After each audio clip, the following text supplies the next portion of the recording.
Merci, monsieur le maire.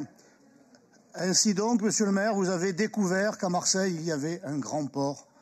Pas seulement celui des Goudes, pas seulement celui du Vieux-Port, mais un grand port maritime. Ne faites pas comme la représentante de monsieur Muselier. Hein. Un grand port... Non, moi je ne suis pas le représentant de monsieur Muselier. Ah bon, ça va. Donc un grand port maritime, un formidable outil économique au service de Marseille, et pas seulement, au service de la région et même du pays tout entier.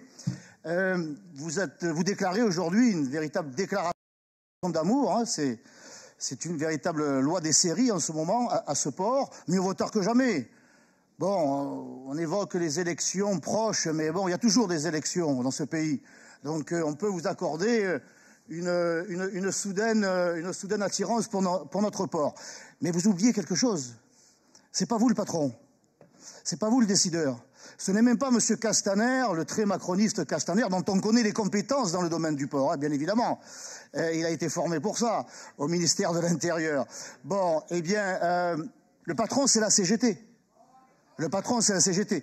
C'est la CGT, véritable Poséidon, qui lance les bourrasques et les tempêtes sur le port de Marseille depuis trop longtemps.